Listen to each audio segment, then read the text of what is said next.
Hello friends. तो शादी में पार्लर में जाने से वो हेयर पे गरम रोड लगाते हैं तो बाल बहुत ड्राई हो जाते हैं। तो मैंने सोचा चलो आज थोड़ी सी सेल्फ़ केयर कर ली जाए। तो मैंने सबसे पहले अपने बालों में को अच्छे से ना ऑयलिंग करी, क्योंकि मुझे आज संडे हेयर वॉश करना था और मेरा काम करने का बिल्कुल भी मूड नहीं हो रहा था। मैं बार बार मोबाइल को उठा रही थी, तो मैंने सोचा क्यों ना मोबाइल को ही सामने रख के कुछ काम कर लिया जाए। तो सबसे पहले मैंने अपने बालों की ऑयलिंग करी। आधे घंटे बाद मुझे हेयर वॉश करना है, तो आधे घंटे तक मैं कंटिन्यूस अपना काम निपटाने वाली हूँ।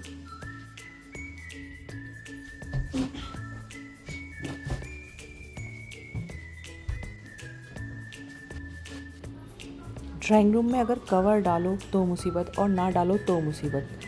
कवर को कितना भी ठीक कर लो, जिसके घर में सोफ़े पर कवर पड़े होंगे हर वो आधे घंटे बाद अगर आपके घर में बच्चे हैं तो वो ख़राब ही मिलने वाले हैं, चाहे आप कितना भी ठीक कर लो। तो मेरी तो आधी ज़िंदगी इन कवर को ठीक करते करते ही बीत गई है।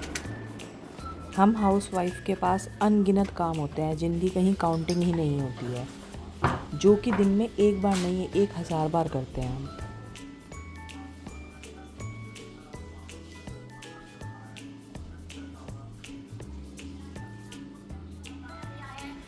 देव उठो उठो भाई, 11 बज रहे हैं। हम आ गए अपनी बालकनी में और सारे पेड़, अब धूप बहुत तेज़ होने लगी है और सारे पेड़ यूं ही सूख जाते हैं। चलो तो इनमें पानी भी डाल देते हैं लगे। मुझे प्लांट्स की केयर करना, उनको पानी देना, उनके साथ बातें करना मुझे बहुत पसंद है। ऐसा लगता है कि जैसे घर में ना आपकी एक फ्रेशमेंट, एक ताज़गी सी रहती है। और अब तो फरवरी मंथ चल रहा है, तो इस मंथ में ना प्लांट्स बहुत अच्छे से ग्रो करना स्टार्ट कर देते हैं।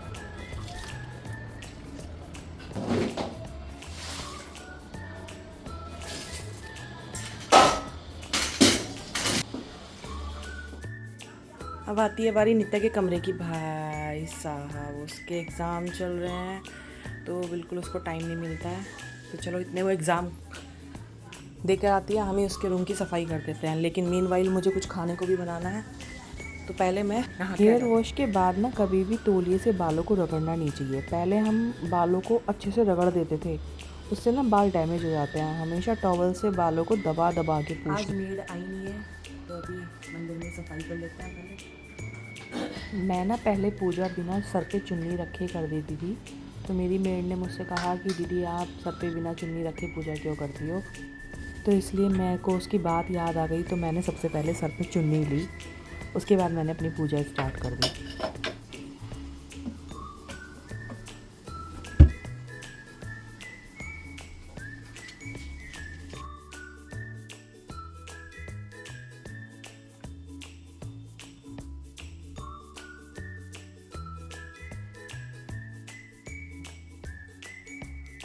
अब टाइम बहुत ज़्यादा हो चुका था तो कुछ खाने को भी बनाना था। पता चला खाने वाले लोग आ गए और मेरा खाना भी नहीं बना। तो अगर बना रखा रहता है तो किसी भी टाइम कोई भी आ जाए तो टेंशन नहीं रहती है। सब्जी बन गई है, अब कोई भी किसी भी टाइम आए कोई टेंशन नहीं।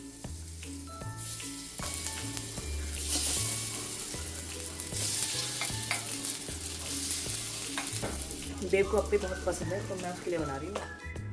तो क्योंकि होली आ रही है तो कुछ घर में बनाना भी ज़रूरी है, तो मैं बनाने जा रही हूँ गुंजिया। मैंने थोड़ी गुंजिया पहले भी बनाई थी, बट उसके साथ कुछ केस ख़राब हो गया था उसका, वो सारी फट गई थी। लेकिन इस बार मुझे बराबर वाली आंटी ने बताया कि आप अपनी मैदा में 2-3 चम्मच कॉर्नफ्लोर डाल लो तो आपकी गुंजिया फटेंगी नहीं। और भाई साहब एकदम गजब गुंजिया बनी थी। तो आंटी की ये टिप्स काम कर गई। और ये सबसे लास्ट में जो बचता है ना, ये ख़त्म ही होने का नाम नहीं ले रहा है, अभी भी बचा हुआ है। लेकिन मेरा जो रेशो था दोनों चीज़ों का ऐसा पड़ा कि मैदा भी साथ साथ ख़त्म हुई और जो उसका कसार था वो भी एक साथ ही ख़त्म हुआ। ना मैदा बची ना कसार बचा।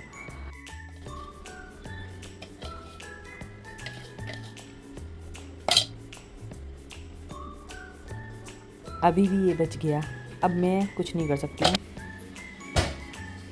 तो भाई हमारी गोल्डन गोल्डन गुजिया तैयार हो गई और मेरे को ये काम करते करते 4 बज चुके हैं शाम के और मैं बहुत ज़्यादा थक चुकी हूँ।